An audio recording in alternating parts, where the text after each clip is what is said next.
Today what I'm going to do is talk about advocating effectively as an ally. And again, I'm going to focus specifically on language, which is my domain of expertise.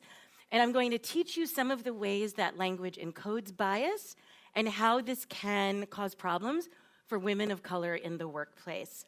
It should be no surprise to anyone in this room that the workplace in the American workplace is not a meritocracy, but you'd be surprised, or maybe you wouldn't, how prevalent this myth is, especially in tech in the Bay Area. I also come from academia, which is filled with the myth of meritocracy as well. So I've lived in these two pseudo-meritocracy places. So there's this pervasive myth in the US that says all a person has to do is be talented and work really hard, and they'll rise to the appropriate level.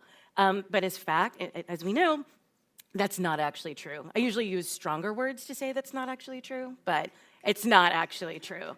So there are real obstacles in the way of very talented and hardworking people, and we're not dealing with the level playing field. So there are cultural forces that set up and reinforce the obstacles that people face. And these cultural forces suggest that the world is just meant to be a certain way. It's just how it is. But for people who aren't on the receiving end of bias, it can just feel normal for them. For them, this is just the way the world is. In addition, a problem that we can face again and again when we're trying to be allies or find people to advocate for us is that bias can feel invisible. It can be invisible. For example, if there aren't obvious racist or sexist things that you can point to, people just don't see how the bias is being expressed, and they don't feel how it lands on people who are on the receiving end of it. I just realized I'm so short, I assumed this was the right height, but I'm actually gonna pull it up just a little bit. Someday I'll learn to TED Talk, a 50-minute talk, all memorized, but I do like to have my notes with me, so. All right, so in the short time that we have together, I would love to have so much more time with you, but in the short time we have together, I'm gonna do what I can to make the invisible visible. So I'm gonna use social science to do this, and it's kind of like giving you X-ray vision. What I'm trying to do is take the power that I have, that I acquired very laboriously at Berkeley when I got my PhD, and give you as much of the X-ray vision that I have as I can in the time that we have together, and then you'll strategize about how to use that X-ray vision yourselves in the workplaces that you're dealing with. In my experience, when you can see something, name it, and talk about it scientifically, it makes it more real to people. One of the biggest things that we're doing in the fight is making it feel real to people, making them believe that something is actually happening, even if it's not their lived experience themselves. So the science also making the invisible visible can help you advocate more effectively. And I should stop for a moment and say that I understand that some people in the room are people who are gonna be working as advocates, and other people in the room might be working to have to educate people to advocate for them. So I'm gonna try to keep that in mind. I understand there's multiple kinds of people in this audience, so. Language has social meaning. We tend to think about language, speaking of unlearning, a lot of what I used to do when I would teach linguistics is have people unlearn what they knew about language. So what we learn when we acquire language is we feel that language is something kind of neutral. It's a neutral medium of communication. It's something that you, like luggage, you pack things into it and then, or an envelope, and you ship it out to people and then they unpack your thoughts, right? But that's not actually how language works. Language, in fact, has social meaning. And it not only reflects social meaning, it creates social meaning. It not only reflects social relationships, it creates social relationships. Language is at the heart of our everyday interactions, both in and out of the workplace. And it's through language that we most often communicate our bias. It takes training to understand how language is expressing social meaning and how language is communicating bias. And so here's some training. All right, so I'm gonna get kind of theoretical for a little while, but I don't know, it's exciting. I get excited teaching this stuff to people. So I'm gonna be talking about culture, and I'm gonna be using the word cultural a good amount. I'm gonna be very specific when I'm talking about culture in these interactions. Culture is an information system that allows members of a society to interpret each other's behavior in meaningful ways. By the way, this is only one definition of culture. Talk to 2 anthropologists, get 6 definitions, right? But this is the one that is going to be most useful for us today in this particular situation. This idea of culture as an information system tends to align very well with people in tech, right, is one thing. But it also lets us think about the ways that we learn to look at the world and act in the world as cultural programming. So you can think of yourselves as people who have been culturally programmed over the course of your lives. And so this analogy, for those of us who use computers and for people particularly who do coding, can be a very useful way to think about the world. Any interaction that we engage in has multiple streams of meaning. We tend to focus on semantics, so the meaning of the words that are being said or being written. But in fact, how something is said gives as much or more information as the words that are being used. Analyzing this meaning and how things are said or written is the domain of my field, linguistic anthropology. There are 3 important concepts that are at the heart of this training. We're going to be talking about them again and again. The first is hierarchies. Who's higher and who's lower? The second is boundaries. What's the relationship between the people who are interacting? And then the third is socialization, which is the term that my people in my field use for cultural programming. So what have people been taught is appropriate. I'm going to go into more detail for all 3 of these. The first one is hierarchies. And by the way, first of all, that panel that came before was so wonderful, but a lot of the things that I'm going to talk about theoretically echo the kinds of stories that were being told. So a lot of what was being told, here's some academic categories that you can use to start to categorize those stories and the stories that you've lived yourselves. So hierarchies are about who's up and who's down. In the US, we like to think that we're egalitarian. There's this idea in the US that we're a very egalitarian and equal society. We, in fact, are not. And in my 20 years of researching and teaching about human interactions, what I've come to understand is that in basically every interaction that we have, we're marking hierarchies in some way. Sometimes we're marking ourselves as on the same level as the people we're interacting with. Sometimes we're marking ourselves as higher and sometimes as lower. It's subtle, but once you start looking for it, you can see that almost every single interaction has it. Sometimes our conversations reflect established hierarchies that are out there in the world. At other times, we use talk to establish new hierarchies. So here's a story from grad school. Once upon a time, I had a baby face and I looked like an undergrad. And I started to take intro Russian. And I walked into the first day of class early. There was a young woman sitting next to me and she said her name and we were talking and she said, "Do you know a lot about Russian?" And I said, "No, not really," because I had done an advanced phonetics class and I had done a project on Russian and I wasn't allowed to read anything. I had to figure out everything myself. So I was kind of excited to have someone teach me. So I was like, "No, not really." Well, it turned out she was a first-year student and she was really nerdy about language. And so she started to say to me, a graduate student in linguistics, "Oh, let me teach you some stuff about Russian." Russian is what we call an Indo-European language. It's in the Slavic family. And I'm trying to find a way to say, "Oh, I'm trying to break in, and I'm like, oh, when she found out who I am, she's going to be crushed, right? So it's written in an alphabet called Cyrillic, right? And so we're sitting there, and so she's using her talk to establish herself as higher than me, right? She has this expertise. She's checked, "Do you know anything about Russian?" "Nah, I don't know that much," right? And so, in fact, when we went around the classroom and introduced ourselves once the teacher came, her face completely crumpled because I was marked above her in so many ways, right? She was 18, I was a grad student. She was a freshman, I was a grad student. She was taking an intro Russian class, I was getting a PhD in linguistics, right? So here's one example of when working to mark yourself as higher failed really badly. But if I had never told her, she would have left feeling good, like I had been there explaining something to someone who didn't know, right? So a look at our language lets us know you can use language like an archaeological artifact. You can dig into it and find things. So a look at our language lets us know how we feel about hierarchy marking. When a culture cares a lot about something, we often have a lot of words for it or common expressions. So in English, we don't have a lot of ways to say that someone is marking themselves as too low. We don't have a lot of ways to say, "Oh, they're too humble or too down to earth." We don't care that much. We're like, "That's good, that's fine." But we do have a lot of ways to say that someone is marking themselves as too high. We care, right? So here's a bunch of words. We've got things like uppity, cocky, conceited. What's that? Oh, yeah, I asked around. That's not my native dialect, but there's impertinent, overreaching, getting above your raising, brash, highfalutin, condescending, know-it-all. Some of these tend to be coded as female, especially in performance reviews, right? These are things like opinionated, aggressive, bitchy, bossy, right? That's marking yourself as above your place. So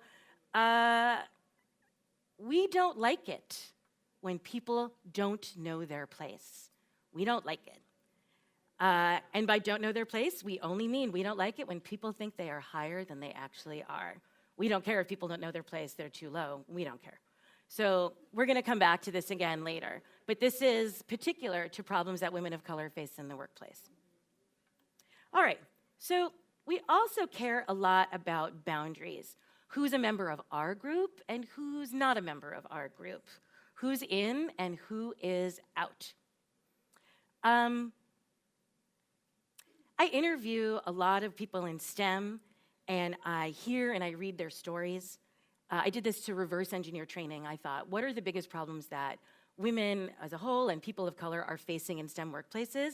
Rather than assuming I know, I was like, let me go out, interview them, analyze what they're telling me, and then reverse engineer training to take the burden off of them and put it onto me, right?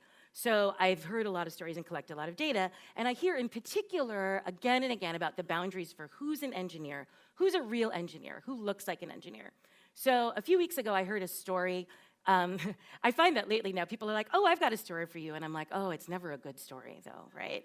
So someone said to me, oh, I've got a story for you. He's like, I was at my brother's house down in Mountain View, and this guy had just gotten a job as an engineer. And he was telling us about his second interview, which had just taken place a few days before. And so this guy was interviewing, I think I just said, as an engineer, and he had gone to the second interview wearing sweatpants, and he had spent a lot of the interview shooting pool and chatting with the men who already worked there. And the CEO was part of the shooting pool, and then they all went to a bar, and the CEO came to the bar, and he decided on the spot to hire him. And he said to him, you just look like an engineer, the CEO said to this guy. Do people remember this ad from BART? I think it's running on 2 summers ago now. All right, so this is for a company called OneLogin. I read the backstory on what they did. So apparently what they did is they found 6 employees, put them in t-shirts, like, here, wear t-shirts, get photographed, give us quotes. And then they splashed these all over BART and all over the city. I don't know if they were here. So this ad in particular, the one ad featuring a woman of color who was an engineer, caught a lot of people's attention and was talked about a lot on social media. So the employee is named Isis Wenger. She's an engineer who codes both front end and back end. So back end is considered higher prestige and more masculine, just so you know. And this is a screenshot actually of a man's Facebook page. He saw the ad and he was upset enough by it to take a photo and post it. And I'm gonna read you the end of his comment in case you can't read it. He writes, I'm curious if people with brains find this quote, that she says, remotely plausible. And if women in particular buy this image of what a female software engineer looks like, ick, weird, is what he writes. So Wenger went on to write a Medium post talking about directly addressing this and issues she's faced as a woman of color as an engineer, and she started the Twitter hashtag, I look like an engineer. One reason that people couldn't believe that this woman of color was an engineer was because of their cultural programming, because of their socialization. So I want to spend a few minutes talking about how socialization works. Socialization takes a really long time. That's why children are often very grammatical, but very inappropriate, right? So over the course of a lifetime, you can be super grammatical and super inappropriate. It's also usually implicit. So how it works generally, I'm now summarizing like 40 years of intensive work that people have done on this, but here's my one slide on this.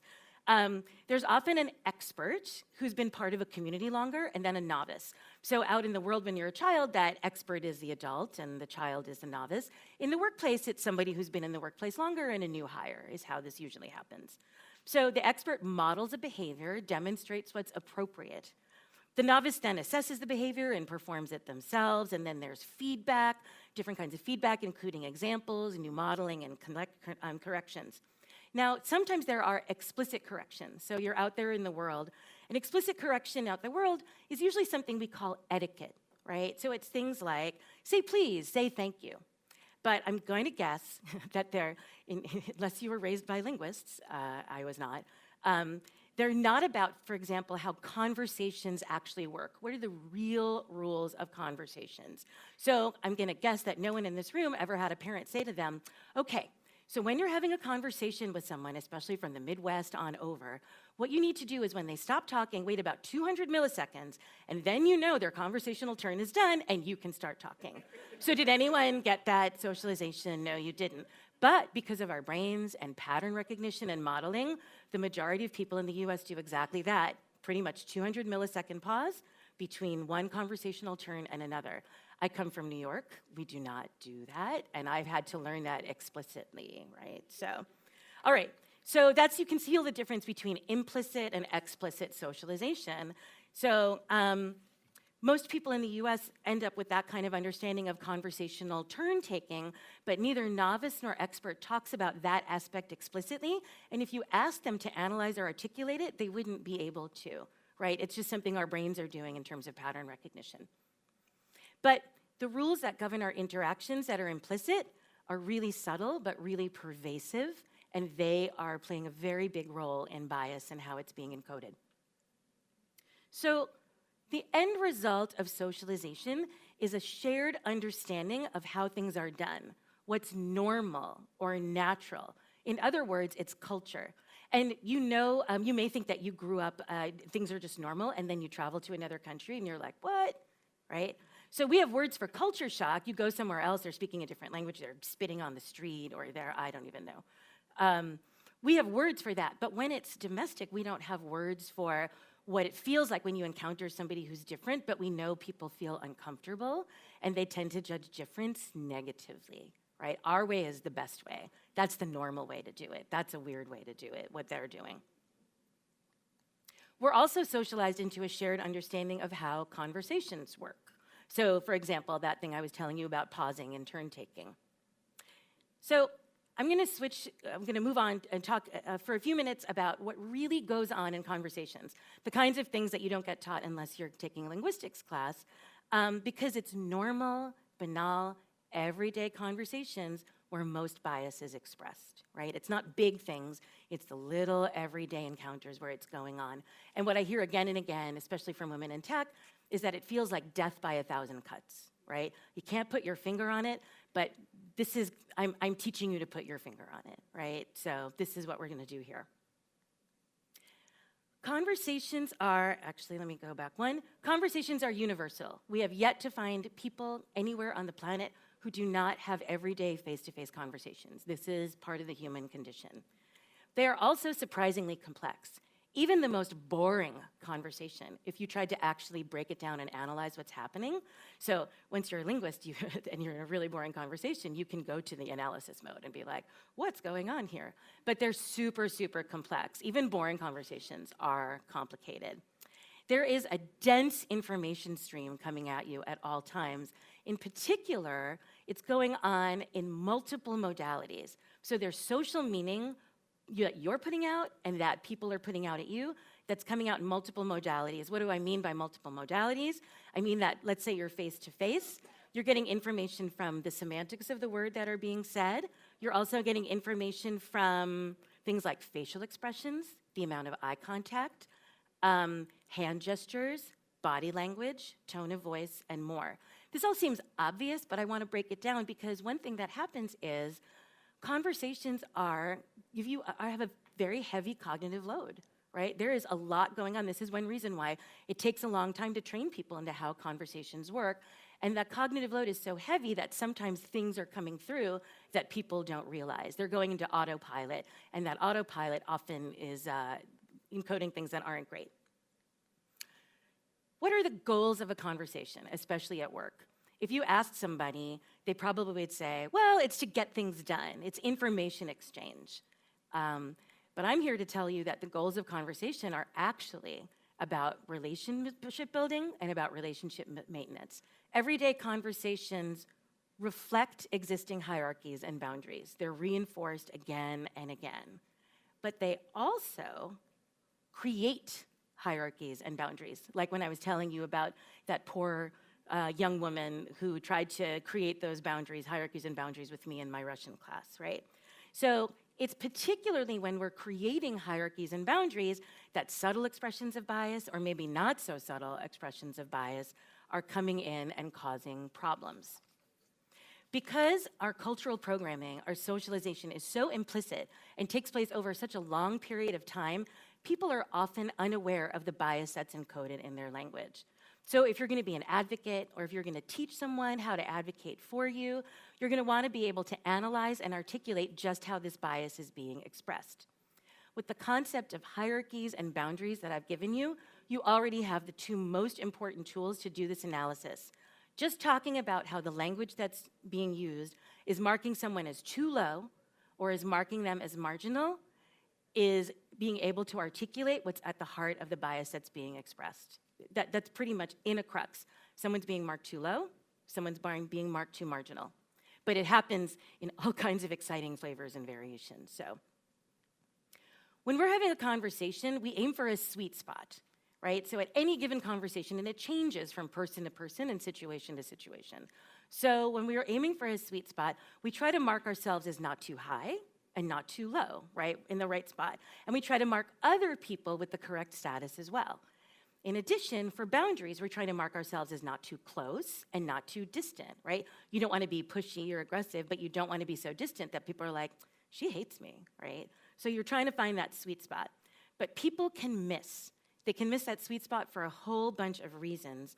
One way is when they want to show friendliness and it comes across as being disrespectful of boundaries. Like, as some of you may have lived this, when white people use what they think of as black words and expressions with their black colleagues. Have you felt this before? So for right now, it seems like the most common one is saying girl, right? I feel like a few years ago, it was like, you go girl, right? But this kind of friendly thing that is actually crossing a boundary. Oh, so that leads me to my thing. There's a name for that. So if you have to call it out, I'm giving you the name for it. In sociolinguistics, we call that crossing. And so crossing is when someone crosses a linguistic boundary into somebody else's way of speaking. And so the most common one that I have been finding in the US is when people who don't grow up speaking an African American dialect cross into black ways of speaking. I have a friend who currently, her answer is, she's in California, in LA. And so when people cross over into African American ways of speaking with her when they're white women, she switches into Valley Girl with them. Right? And she says it doesn't take them that long. She's like, and so I'm like, what are you doing? She's like, well, we're switching who talks like what, right? So I'm going to recommend scientific terminology, but that is also a thing that happens. So, all right. So what's the problem that's going on here? Let me break it down. So on the one hand, the person doing the crossing probably has these positive intentions where they're trying to show closeness. They're trying to draw a boundary that says, hey, you and I, we're in this group together. But the problem is that it usually, my understanding, I don't have this happen to me, but what I understand is that it usually has the reverse effect on people, right? And so rather than feeling like they've been drawn inward, they feel like they've been marked as different, right? So people feel like, you don't behave this way with your white colleagues. When you behave this way with me, it shows that you think of me as different and you have to treat me in some special way, right? So it doesn't highlight closeness, it turns out to highlight difference. So in terms of marking lower and marking outsider or marginal, women of color are often not treated with appropriate respect, so that's hierarchies, and they're given the message that they don't belong, so that's boundaries. So the better we understand how disrespect and marginalization are encoded, the better we can hit problems as they occur and then figure out strategies to disrupt the bias. I want to talk now about gender and socialization. Gender plays a real role in workplace interactions. That should not be a surprise to people in this room. And that's because in the US, males and females are socialized differently. They are spoken to differently, they're given different feedback, and they're shown different expectations, even in the same communities, even in the same families. For example, from the time of birth, long before they can talk, baby girls are told that they are pretty and nice and well-behaved. What a pretty little girl you are. Oh, how sweet you are. So nice, so well-behaved. Baby boys are told that they are smart and strong. This is pre-verbally. The socialization is already happening. It starts immediately, and it keeps on going right up to right here and right now where you're sitting in this room. You're getting that kind of feedback all the time. Here's a summary of the research of what people have done on gender and cultural expectations in the US. On the left column, I have male. You know, I should switch it because there's this idea that male is the default. Next time I give this presentation, I'm gonna flip it, and female's gonna be the first, and male is gonna be the second. So I resolved to do that. All right, so the first is there's this expectation that males are logical and females are less logical and more emotional. By the way, I have a feeling that you're gonna be like, yeah, duh, right, for all of these, but all right. Another is that we're socialized to think of males as task-oriented and females as relationship-oriented. We are socialized to think of males as competent and females as less competent, especially in technical domains. So my dad used to call someone who was driving badly, he would say, look at that lady driver, right? There's no moment at which look at that lady driver meant, what a well-executed parallel parking job, right? That was not, in fact, one time, a friend of mine in grad school, I did an awesome parallel parking job on a hill in San Francisco, and he said, Suzanechka, you park like a man. And I'm like, I park better than a man. I've seen you park. Like, this is not that way. All right. So we're socialized to expect that males are doers and that females are attractive and decorative. We are socialized to think of males as the speakers and the females as the audience. And I'm telling you that this is coming at you again and again, in and out of the workplace all the time. We are socialized to think of males as rule breakers and females as well-behaved.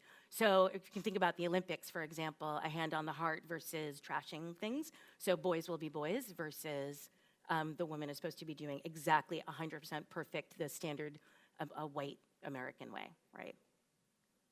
And males are expected to be big and take up space, and females are expected to be small and take up little space, hence manspreading, for example. So that's a cultural pressure on men, right? It's not random. Men are being told, you need to be big. You have to take up space. So I told you that the socialization starts really early. It did not take me a long time to find these photos of onesies that I'm gonna show you. So what is being said to people? So I have on each one, whose onesie?